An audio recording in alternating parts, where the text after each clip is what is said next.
ಹಿಂಗಿದ್ರು ಅಪ್ಪ ತಾನೇ ಹೇಳಿರೋದು, ಅಪ್ಪನ ಆಸೆ, ಅವರೇ ಟಿಕೆಟ್ ಕೊಟ್ಟಿದ್ದಾರೆ, ಅದನ್ನ ಹಂಗೆ ಮ್ಯಾನೇಜ್ ಮಾಡ್ಕೊಂಡು ಬಂದ್ಬಿಡೋಣ. ನಾವು ಹೇಳಲ್ಲ, ನೀನು ಹೇಳ್ಬೇಡ.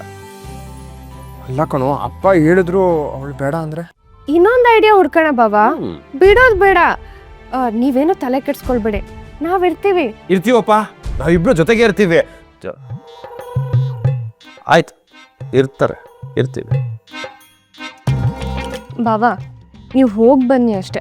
ನೋಡಿ, ಒಂದಿನ ಕೋಪ ಮಾಡ್ಕೊಂಡಿರ್ತಾಳ, ಮಾಡ್ಕೊಳ್ಳಿ. 2ನೇ ದಿನ ಮಾಡ್ಕೊಳ್ತಾಳ, ಮಾಡ್ಕೊಳ್ಳಿ. ಇಂಪಾರ್ಟೆಂಟ್ ವಿಷಯ ಏನೋ ಹೇಳಿ, ನೀವಿಬ್ರು ಜೊತೆಗೆ ಇರ್ತೀರಲ್ವಾ, ಅದು ಇಂಪಾರ್ಟೆಂಟ್. ಅದು ವಿನಯ್, ನೀನು ಕಾಯ್ತಾ ಇದ್ದಿದ್ದು ಇದೇ ಚಾನ್ಸ್ಗೆ. ಈ ಸಲ ಬಾಗ್ಲು ತಟ್ಟದೇ ಬೇಡ, ಹಂಗ ನುಕ್ಕೊಂಡು ಹೋಗ್ತಾ ಇರೋ. ರಯ್ಯ ಬಾಬಾ, ಸರ್ ಕೇಳಿದಕ್ಕೆ ಹೂವನ್ನಿ ಹೋಗೋಣ. ಏಯ್ ತೂ ಇದರ ಸೇ ಜಾವ್, ನಾವು ಹಂಗೆ ಬರ್ತೇವೆ. ಹಂಗೆ ನಮಗೆ ಟಿಕೆಟ್ ಕೇಳೋ, ಸುಮ್ಮನೆ ಹೋಗ. ಜಾರೇ, ನೀವಿಬ್ರು ಸೇರ್ಕೊಂಡು ಏನೋ ಮಾಡಿದ್ರ ಒಟ್ಟಿನಲ್ಲಿ. ಏನ್ ಮಾಡ್ತೀವಿ, ಹೋಗ. ಬರೇ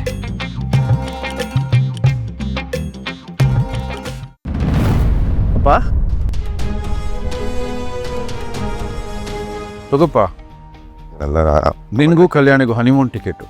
ಪೋಸ್ಟ್ಪೋನ್ ಮಾಡಬೇಡ, ಹೊರಡು ಬನ್ನಿ.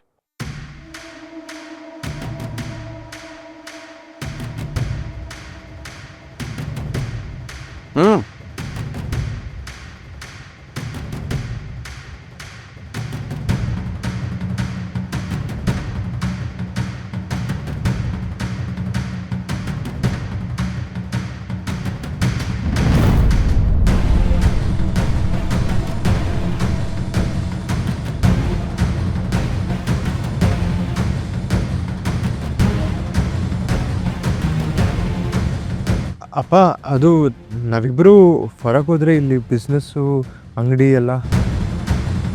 ಅಂಗಡಿ ನೋಡ್ಕೊಳ್ಳೋದಕ್ಕೆ ನಾನಿದ್ದೀನಿ, ನನ್ನ ಜೊತೆಲಿ ರುಕ್ಕು ಇದ್ದಾಳೆ. ಯಾಕಪ್ಪ ನಿನ್ಗೆ ಅದ್ರ ಚಿಂತೆ? ಹೋಗ್ಬಿಡು, ಹೋಗು. ನಾವು ಇದೀವಿ ಕಣ, ನಾವೆಲ್ಲ ಮ್ಯಾನೇಜ್ ಮಾಡ್ತೀವಿ.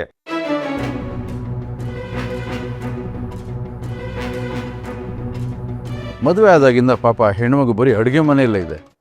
ಕರ್ಕೊಂಡು ಒಂದಷ್ಟು ದಿನ ಹೊರಗಡೆ ಹೋಗಿ ಸುತ್ತಾಡ್ಕೊಂಬಂದ್ರೆ ಆಕೆಗೂ ಒಂದು ಸಣ್ಣ ರಿಲೀಫ್ ಸಿಗುತ್ತೆ, ನಿಂಗೂ ಸಂತೋಷ ಸಿಗುತ್ತೆ. ತೊಗೊಂಡೋಗಪ್ಪ. ನಾವಿಬ್ಬರು ಹೊರಗೆ ಹೋದರೆ ಇಲ್ಲಿ ಸಪ್ಲೈಯರ್ ಪೇಮೆಂಟ್ಸು ಮತ್ತು ಅವ್ರ ಜೊತೆ ಡೀಲ್ಸ್ ಎಲ್ಲ ತುಂಬ ಕಷ್ಟ ಆಗುತ್ತೆ ಅಪ್ಪ. ಅದೆಲ್ಲ ಗೊತ್ತಿರೋದು ನಾನೊಬ್ಬನಿಗೆ ಮಾತ್ರ. ಲೋ, ತೆಪ್ಪಕ್ಕೆ ಟಿಕೆಟ್ ಇಸ್ಕೊಳ್ಳೋ. ಏನೋ ಬಂದಿರೋದು ನಿನಗೆ ರೋಗ. ಅಣ್ಣ, ಸುಮ್ಮನೆ ಯಾಕೆ ಬಲವಂತ ಮಾಡ್ತೀಯಾ? ಅವನಿಗೆ ಹೋಗೋದಕ್ಕೆ ಇಷ್ಟ ಇಲ್ಲ ಅಂತ ಅನ್ಸುತ್ತೆ. ಫೋರ್ಸ್ ಎಲ್ಲ ಮಾಡೋದು ಬೇಡ ಅಣ್ಣ.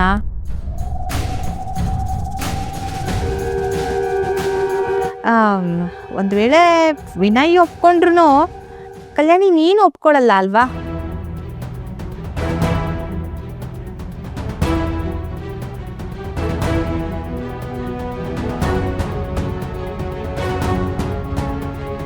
ಒಪ್ಕೊಳ್ಳಲ್ಲ ಅಂತ ಯಾರು ಹೇಳಿದ್ರು?